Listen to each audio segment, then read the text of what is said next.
কিন্তু আমরা সরকারি দল, বিরোধী দল সবাইকে নিয়ে এই মহান জাতীয় সংসদে সমঝোতার ভিত্তিতে আলাপ আলোচনার মধ্য দিয়ে সংবিধানের গণতান্ত্রিক সংশোধনী আনতে চাই। সেজন্য আমি আজকে এই মহান জাতীয় সংসদে প্রস্তাব রাখছি on behalf of our leader of the house. জাতীয় সংসদে প্রতিনিধিত্বকারী সকল রাজনৈতিক দলের এবং স্বতন্ত্র সদস্যদের সমন্বয়ে সংবিধান সংশোধনের জন্য একটি সংসদীয় বিশেষ কমিটি গঠন করি। আমি মাঝে মধ্যে আজকে একটু দেখব, কারণ রেকর্ডের ব্যাপার অনেক কিছু এখানে উত্থাপিত হয়েছে। আমাদের মাননীয় বিরোধী দলের অনেক বিজ্ঞ সদস্য, ব্যারিস্টার্স, অ্যাডভোকেটস, যারা আইন কানুন সংবিধান উদ্ধৃত করেছেন, মজবুরিতে আমাকেও কিছু কিছু জবাব দিতে হবে। আজকে যে নোটিশটা মাননীয় বিরোধী দলীয় নেতা মুলতবি প্রস্তাবের জন্য উত্থাপন করেছেন, লিখিত কাগজটা আমার কাছে আছে। এখানে জুলাই জাতীয় সনদ, সংবিধান সংস্কার বাস্তবায়ন আদেশ 2025, আদেশ নম্বর 1 2025, আমি পড়ছি ওনারটা। এর অনুচ্ছেদ 10 অনুযায়ী সংবিধান সংস্কার পরিষদের অধিবেশন আহ্বান প্রসঙ্গে, এটাই হচ্ছে আজকের ফ্যাক্টিং ইস্যু, আলোচ্য বিষয়।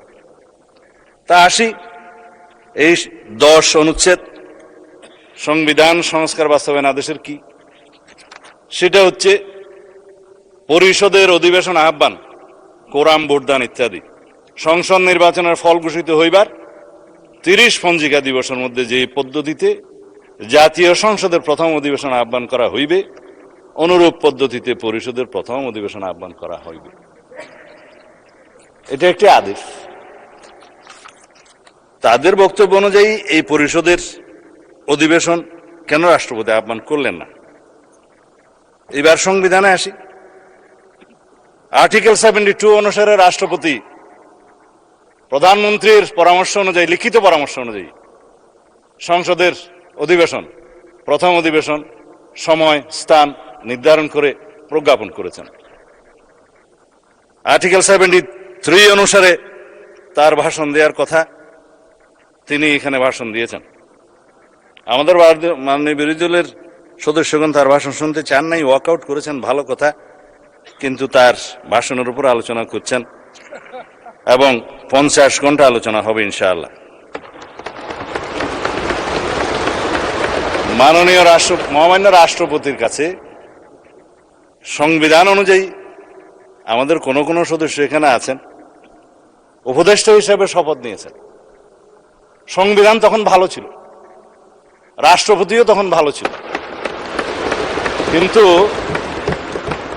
ভাষণের দিন উনি মনোপুত হলেন না আর কি। যাই হোক, এখন এই আদেশটা নিয়ে যে আমরা আলোচনা করব, আদেশের অনুবলে যে সংবিধান সংস্কার পরিষদের অধিবেশন কেন আহ্বান করা হবে না, তার উপর যে আলোচনা করব, আদেশটা কি? কিছু কিছু জবাবের মধ্যে চলে আসবে।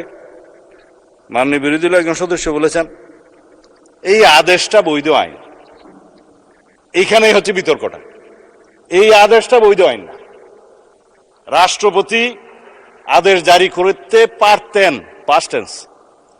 1971 সালের 26শে মার্চের পরের থেকে বাংলাদেশের সংবিধান প্রণীত হওয়ার আগ পর্যন্ত বাংলাদেশের স্বাধীনতার ঘোষণাপত্র অনুযায়ী এবং সেই অনুযায়ী laws continuance enforcement order 1971 10th April এবং the Bangladesh constitution provisional constitution order 1972, এই অনুসারে রাষ্ট্র পরিচালিত হয়েছে। রাষ্ট্রপতি অর্ডার জারি করেছেন, রাষ্ট্রপতির অর্ডার অনুসারে নবগঠিত রাষ্ট্র পরিচালিত হয়েছে। আদেশগুলো সবগুলোকে বৈধতা দিয়ে সংবিধানের প্রথম এবং 4th তফসিলে বৈধতা দেওয়া হয়েছে, কন্টিনিউশন হয়েছে। আমি সেই আদেশকে বৈধ আদেশ মনে করি। যে হাইকোর্টের আদেশ, যে রুলিং এর কথা বললেন, সেই আদেশগুলোকে আইনে পরিণত আইন বলে স্ট্যাটাস দেওয়া হয়েছে। অবশ্যই আর্টিকেল 152 অনুসারে একটা হচ্ছে ল, আরেকটা হচ্ছে এক্সিস্টিং লস। আইন এবং প্রচলিত আইন দুই জায়গাতেই আদেশ হচ্ছে বৈধ আইন। অন্যান্য প্রথা, রুলস সবকিছু বৈধ আইন, আদেশও আইন। কিন্তু এই আদেশ ছিল, কিন্তু আদেশ জারি করার ক্ষমতা 1973 সালের 7ই এপ্রিলের পর রাষ্ট্রপতির আর রইল না। চতুর্থ তফসিলের সংবিধানের চতুর্থ তফসিলের ধারা 3 সাবসেকশন 2 সাবসেকশন 3 অনুসারে যে সমস্ত আদেশ জারি হয়েছিল সেটা বৈধ, এবং যে সমস্ত আদেশ জারি হয়েছে সেটা পরে রাষ্ট্রপতি বাংলাদেশে প্রণীত সংবিধানের সাথে সামঞ্জস্যপূর্ণতা দেওয়ার জন্য সেটা আদেশ সংশোধনও করার ক্ষমতা দেয়া হয়েছে। এবং সেখানে আপনি দেখবেন 2 বছরের টাইম লিমিট করে দেওয়া হয়েছিল। আমি দেখে বললে ভালো বলি না, সেই জন্য এমনি বলি। তো সেই জায়গায় 2 বছরের সময়সীমা 1974 সালের একটা দিবসে শেষ হয়, সেটা আমি পরে বলবো, এখানে দেখে বলতে হবে। কিন্তু চতুর্থ তফসিলের ধারা 17 সাবসেকশন 2 লাস্ট প্যারাগ্রাফ অনুসারে বাংলাদেশের রাষ্ট্রপতির আর আদেশ জারির ক্ষমতা রইল না। তারপরে দেখে নিতে পারেন। তারপরে রাষ্ট্রপতি আদেশ জারি করলেন কিভাবে, সেটাই হচ্ছে আজকের ফ্যাক্টরি ইস্যু। যেই আদেশের জন্মই বৈধ হলো না, সেই আদেশ হবে ভয়েড অ্যাব ইনিশিও লিগ্যাল ল্যাঙ্গুয়েজ, সূচনা থেকেই অবৈধ। এইবার বক্তৃতায় আসি। মাননীয় স্পিকার, এই আদেশটা রাষ্ট্রপতির অধ্যাদেশ না হওয়ার কারণে 133টি অধ্যাদেশ উপস্থাপন করা হলেও সংসদের প্রথম দিনে এই আদেশটা উপস্থাপন করা হলো না, কারণ এটা না হয় অধ্যাদেশ না হয় আইন। আমি সেজন্য বলেছিলাম এটা হয়তো কোনো নিউট্রাল জেন্ডার হতে পারে।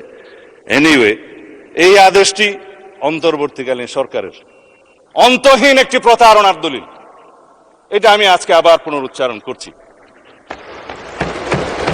এই আদেশের 10 ধারা অনুযায়ী সংবিধান সংস্কার পরিষদের যে অধিবেশন আহ্বান করার কথা আমাদের মাননীয় বিরোধী দলীয় নেতা উত্থাপন করেছেন, সেইটা ফ্যাক্ট ইন ইস্যু সম্পর্কে আমি আজকে বলে ফেললাম। এখন রাষ্ট্রপতি যে 72 অনুচ্ছেদ অনুসারে যে সংবিধানের নির্দেশ বিধান অনুসারে প্রধানমন্ত্রীর লিখিত পরামর্শ অনুযায়ী এই মহান জাতীয় সংসদের অধিবেশন আহ্বান করেছেন, স্থান এবং সময় নির্ধারণ করেছেন, সেটাও বলেছি।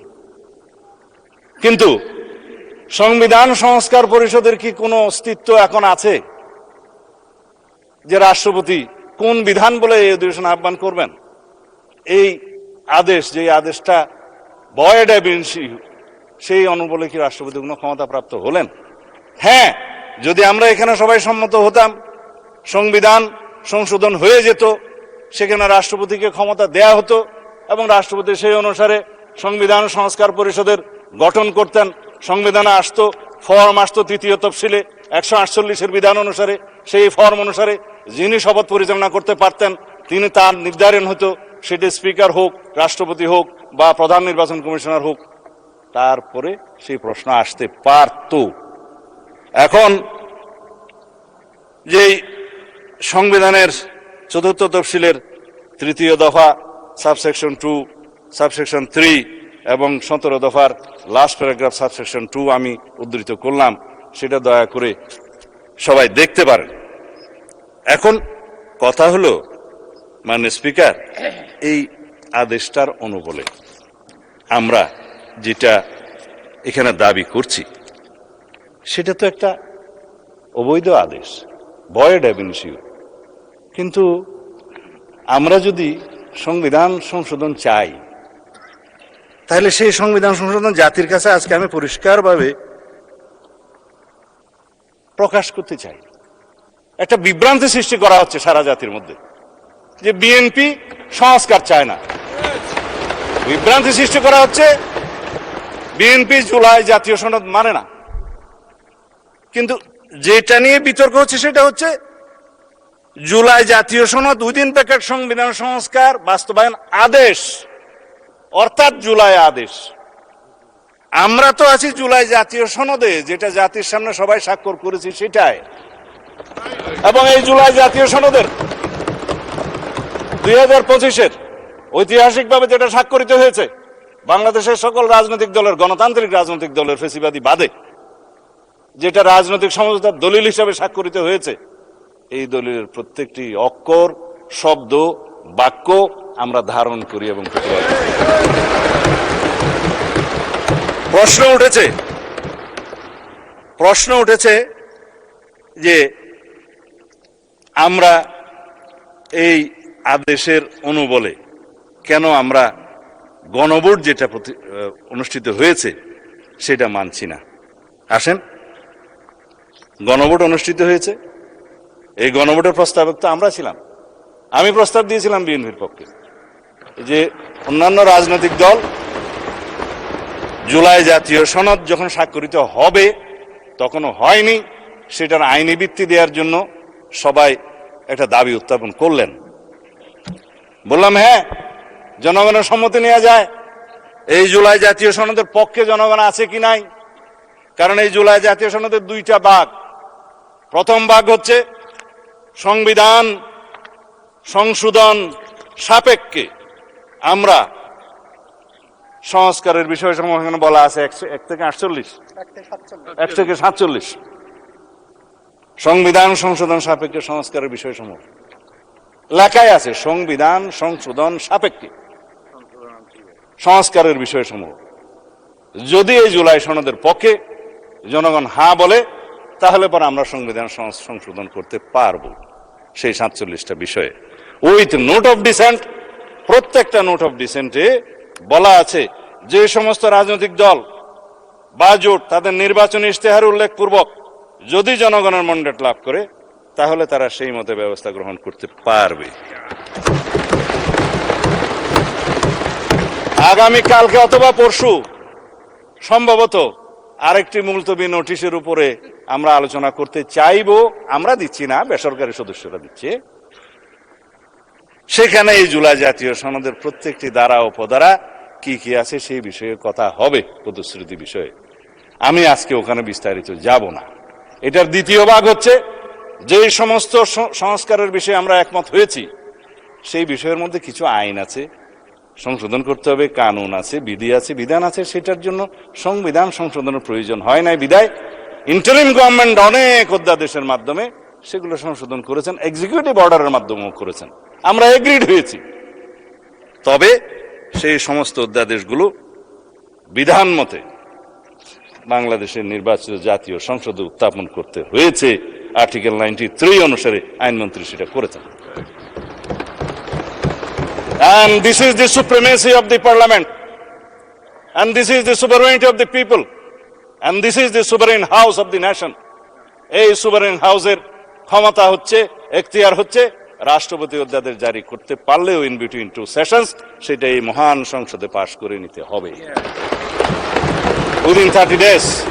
এটাই হচ্ছে সার্বভৌম পার্লামেন্টের সার্বভৌমত্ব। মাননীয় স্পিকার, আমরা এখন যদি এটার পোস্টমর্টম করতে চাই, রাষ্ট্রপতির এই আদেশ কেন অবৈধ, তার যুক্তিসমূহ একটু বলি। 7 এপ্রিল 1973, আগে যেটা বলছিলাম, এই তারিখ থেকে বাংলাদেশের প্রথম জাতীয় সংসদ বৈঠক অনুষ্ঠিত হওয়ার পর রাষ্ট্রপতির আদেশ জারির ক্ষমতা রহিত করা হইল সংবিধানে 4th তফসিলের 17 দফার 2 দফা, লাস্ট প্যারা। রাষ্ট্রপতির কোন আদেশ এবং অধ্যাদেশ দ্বারা পরবর্তী সংসদের সার্বভৌম এখতিয়ারকে খর্ব করতে পারেন না। কেন পারেন না? আর্টিকেল 7, রাষ্ট্রের সকল ক্ষমতার মালিক জনগণ, এবং সেই জনগণের সার্বভৌমত্ব এখতিয়ার প্রয়োগের মাধ্যমে এই সংবিধান হচ্ছে সর্বোচ্চ আইন। Any laws inconsistent to the constitution will be buoyed, is buoyed, shall be buoyed to the extent of the inconsistency. এটাই হচ্ছে supremacy of the constitution, supremacy of the house, supremacy of the people of the country. সেই 7 অনুচ্ছেদ বলে কথা বলছি। এই 7 অনুচ্ছেদে 2টা ধারা যুক্ত করেছিল fascist Hasina, 7A and 7B, যেগুলা আনকনস্টিটিউশনাল ডিক্লেয়ার হয়েছে, নাল এন্ড ভয়েড হয়েছে, হ্যাঁ, আল্টা ভায়ার্স কনস্টিটিউশন ডিক্লেয়ার হয়েছে। বলা হয়েছে নন এস্ট, মানে ইট ওয়াজ নট দেয়ার। ভার্ডিক্ট হাইকোর্টের এখনো পর্যন্ত আপিল হয়নি। সংবিধান সংস্কার বাস্তবায়ন আদেশের দফা 4, আমি এখান থেকে লিখেছে আর কি আইন থেকে। গণভোটের ব্যালট উত্থাপিত প্রশ্ন, দফা ৮ সংবিধান সংস্কার পরিষদের সদস্য হিসেবে শপথ গ্রহণ। দফা ১০ যেটা নিয়ে আলোচনা হচ্ছে, সংবিধান সংস্কার পরিষদের অধিবেশন আহ্বান। দফা ১৩ সংবিধান সংস্কার অবিলম্বে কার্যকর করা।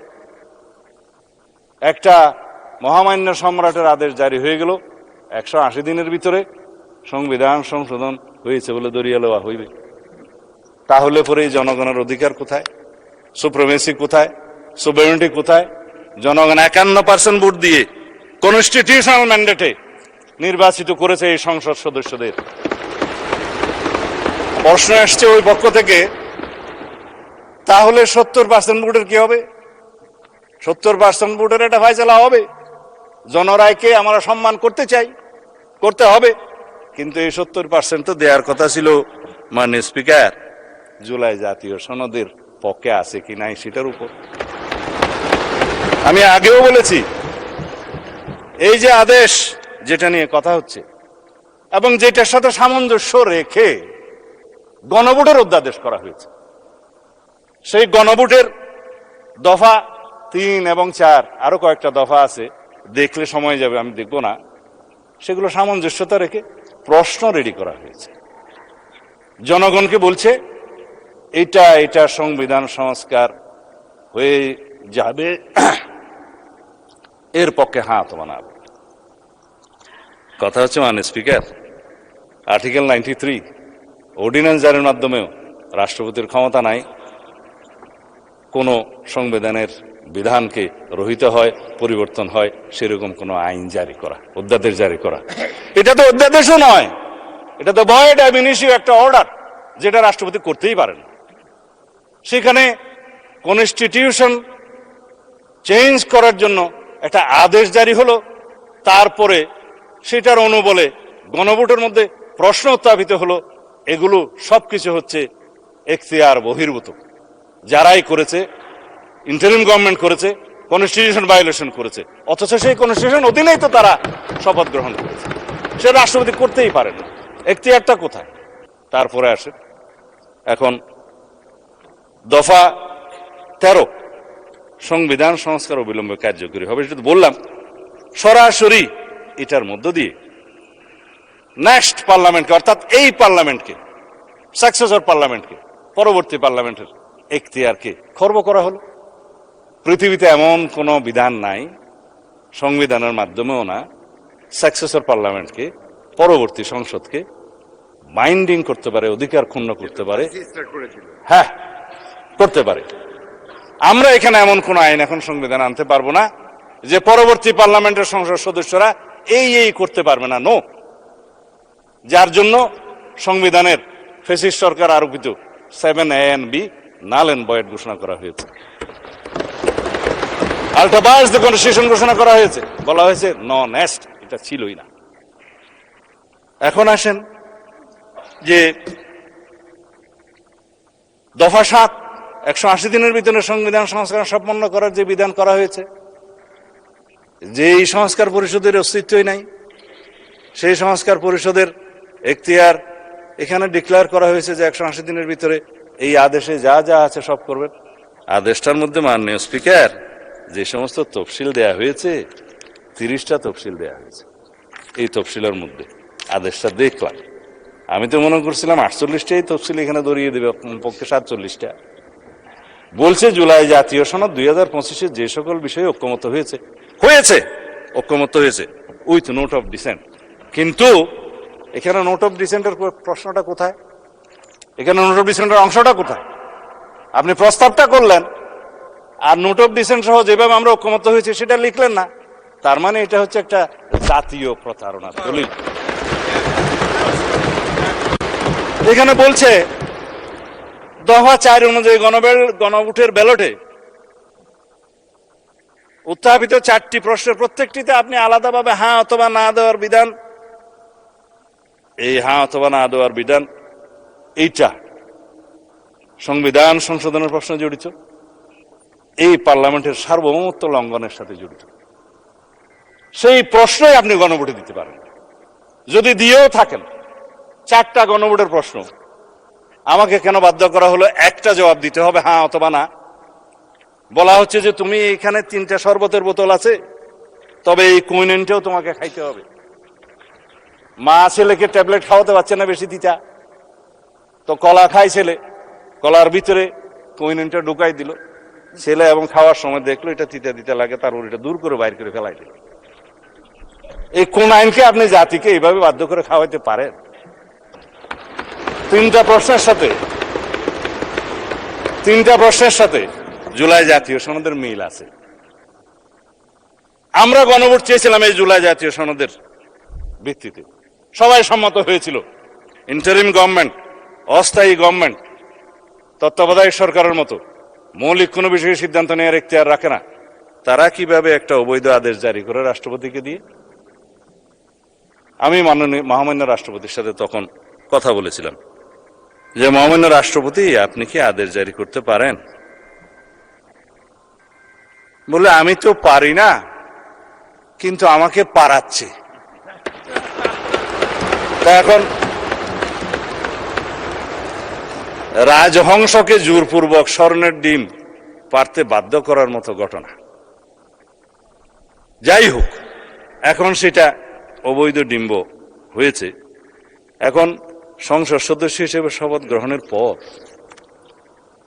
দফা 8 অনুসারে ওই আইনেরই, ওই আদেশেরই, অস্তিত্বহীন সংবিধান সংস্কার পরিষদের সদস্য হিসেবে শপথ নেওয়ার কোনো বিধান না থাকার পরেও একজন মাননীয় ব্যারিস্টার সদস্য বলেছেন, না, আমার মাননীয় সদস্য বোধহয় ডক্টর শফিকুল ইসলাম মাসুদ বলেছেন, এই সংবিধান সংস্কার পরিষদের সদস্য হিসেবে শপথ নেওয়ার ফর্মটা আমি পটুয়াখালী থেকে আনি নাই, এখানে কে সাপ্লাই করলো? আমি একমত, প্রধান নির্বাচন কমিশনারের অফিস থেকে এই ফর্ম এখানে জাতীয় সংসদে দেওয়ার এখতিয়ার প্রধান নির্বাচন কমিশনার নাই।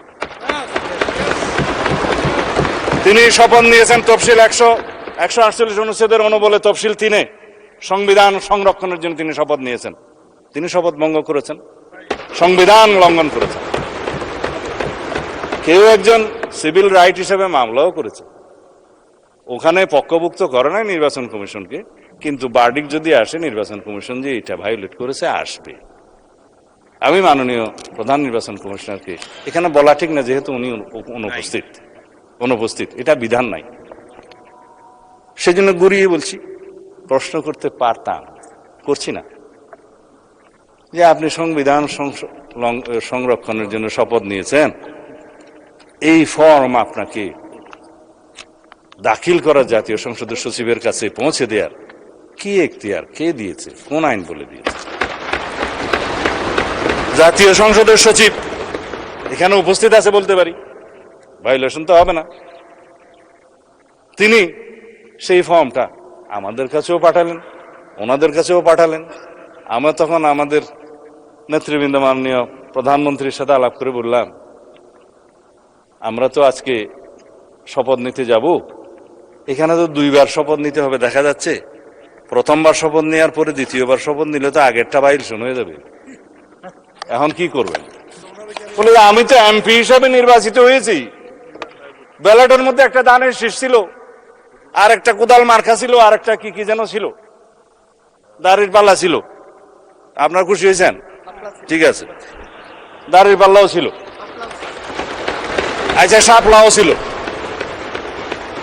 না? ওনার আসনে শাপলা দাঁড়ায় নাই, ওনার আসনে শাপলা কুলি দাঁড়ায় নাই, ঢাকা 17-তে ছিল না, সেজন্য না ওনার আসনে দাঁড়ায় নাই, ঢাকা 17-তে দাঁড়ায়। আপনাদের একজন ডাক্তার সাহেব দাঁড়াইছে এবং ওনার পরিচয় দিছে যে আমি তারেক রহমানের বিরুদ্ধে ইলেকশন করতেছি, জানো না বলছি। তো উনি বললেন যে ব্যালটে তো এখানে সংবিধান সংস্কার পরিষদের সদস্য হিসেবে আলাদা কোনো ব্যালট ছিল না। ব্যালট ছিল না, 22 ব্যালট ছিল। বলে যে এখানে এমপি নির্বাচিত হওয়ার জন্য কনস্টিটিউশনাল ম্যান্ডেট হিসেবে নির্বাচন কমিশন সংসদ সদস্যদের নির্বাচনে একটা ব্যালট দিয়েছে, সেখানে আমরা সিলটিল দিয়েছি। আর একটা গণভোটের ব্যালট ছিল যে সংস্কার চাই কি চাই না, হ্যাঁ ওখানে হা না দিবে, জবরদস্তি দিয়েছে, দিল। তিনটার মধ্যে ঠিক আছে, একটার মধ্যে ঠিক নেই, চারটা প্রশ্নের মধ্যে। তো সেটা তো আর নির্বাচিত হয় নাই, সেটা হচ্ছে জুলাই জাতীয় সনদের পক্ষে আছে কি নাই। তো জুলাই জাতীয় সনদের পক্ষে তো আমরা আছি, সারা জাতি আছে। সেটা দিয়ে তো সংস্কার পরিষদের কোন সদস্য এখানে নির্বাচিত হয় নাই। শপথ নেবেন কিভাবে? এই যে মাননীয় সদস্য গ্যাজেট নোটিফিকেশন দেখাচ্ছে, আমি তো গ্যাজেট নোটিফিকেশন দেখতে দেখতে এই 70-এর কাছাকাছি আসছি। কোনটা গ্যাজেট আর কোনটা আইন সেটা এখন বর্ণনা করছি। এখন সার্বভৌম জাতীয় সংসদের নির্বাচিত সদস্যগণ কিভাবে নির্বাচিত? সার্বভৌম জনগণের এখতিয়ার অনুসারে তাদের প্রতিনিধি হিসাবে তারা নির্বাচিত করেছে এই সার্বভৌম জাতীয় সংসদে প্রেরণ করার জন্য। আমরা ব্যক্তিগতভাবে কেউ সার্বভৌম নই, কিন্তু এই হাউস বাংলাদেশের একমাত্র হাউস যেটা সুভারেন, যেখানে যেই আলোচনায় আপনি করবেন এটা আদালতে নেওয়া যাবে না। এটাই হচ্ছে সার্বভৌমত্বের প্রকাশ। জনগণের সার্বভৌমত্ব, জনগণ জনপ্রতিনিধি নির্বাচিত করে সাংবিধানিক ভোটের মাধ্যমে আমাদের এখানে পাঠাইছে। আর একটা ভোট যেটা গণভোট হয়েছে সেটা সংস্কারের পক্ষে আছে কিনা হ্যাঁ অথবা না বলে। আমার এই এখতিয়ার সংসদ সদস্য হিসেবে, এই সার্বভৌম সংসদের এখতিয়ার কি একটা গণভোটের সংস্কারের হ্যাঁ অথবা না দিয়ে 70% কথা যেটা বলছে সেটা কি ভায়োলেট করা যায়? তারা তো বলেছে আপনি সংস্কার চান কি চান না, চেয়েছে। আমরা তো সংস্কার চাই, কিন্তু কিসের ভিত্তিতে চাই? যেটা রাজনৈতিক সমঝোতার দলিল হিসাবে জুলাই জাতীয় সনদ 2025 ভবিষ্যতের পথরেখা যেটা স্বাক্ষরিত হয়েছে ঐতিহাসিকভাবে, সেটার ভিত্তিতে সংস্কার চাই। আর প্রশ্ন উঠতে পারে গণভোট এবং তার ফলাফলের কি হবে? বলে ফেললাম, অসাংবিধানিক আদেশের অনুবলে বেআইনি কোনো আদেশের মাধ্যমে কোনো কিছুই বৈধতা পেতে পারে না মাননীয় স্পিকার। এই উক্ত জুলাই জাতীয় সনদ, সংবিধান সংস্কার বাস্তবায়ন আদেশ 2025 এবং গণভোট অধ্যাদেশ 2025, এই দুইটারই বৈধতা উচ্চ আদালতে চ্যালেঞ্জ করা হয়েছে, যা বিচারাধীন এবং রুল জারি হয়েছে বলে শুনলাম। অতএব বিচারাধীন বিষয়ে পার্লামেন্টে বিতর্ক হবে কি হবে না সেটা আলাদা বিতর্ক হতে পারে, এই বিতর্ক এখানে হবে কি হবে না। বাংলাদেশ জাতীয়তাবাদী দল বিএনপি এই স্বাক্ষরিত জুলাই জাতীয় সনদ 2025 এর প্রতিটি অক্ষর, শব্দ, বাক্যকে ধারণ করে বাস্তবায়নের জন্য জাতির কাছে আমরা অঙ্গীকারাবদ্ধ।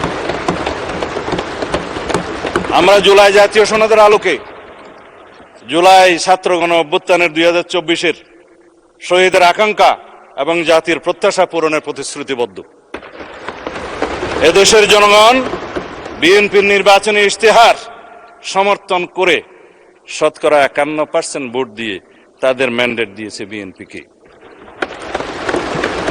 কিন্তু আমরা সরকারি দল, বিরোধী দল সবাইকে নিয়ে মহান জাতীয় সংসদে সমঝোতার ভিত্তিতে আলাপ আলোচনার মধ্য দিয়ে সংবিধানের গণতান্ত্রিক সংশোধনী আনতে চাই। বাংলাদেশের মানুষের বিশাল জনপ্রত্যাশার প্রতি আমরা সকলেই দায়বদ্ধ। আমি এখন কনক্লুড করবো, এরপরে পলিটিক্যাল বক্তব্য আমি দেব না, কারণ সময় বোধহয় বেশি নাই। মানে স্পিকার, আসুন আমরা সংবিধানের গণতান্ত্রিক সংস্কারের মাধ্যমে, সংশোধনের মাধ্যমে রাষ্ট্র কাঠামো মেরামতের ঐতিহাসিক অঙ্গীকার প্রতিপালন করি। সেজন্য আমি আজকে এই মহান জাতীয় সংসদে প্রস্তাব রাখছি on behalf of our leader of the house. জাতীয় সংসদে প্রতিনিধিত্বকারী সকল রাজনৈতিক দলের এবং স্বতন্ত্র সদস্যদের সমন্বয়ে সংবিধান সংশোধনের জন্য একটি সংসদীয় বিশেষ কমিটি গঠন করি এবং উক্ত কমিটিতে আমরা সকলে মিলে আলাপ আলোচনা করে সমঝোতার মাধ্যমে জনপ্রত্যাশিত সংবিধান সংশোধনী বিল এই মহান জাতীয় সংসদে উত্থাপন করি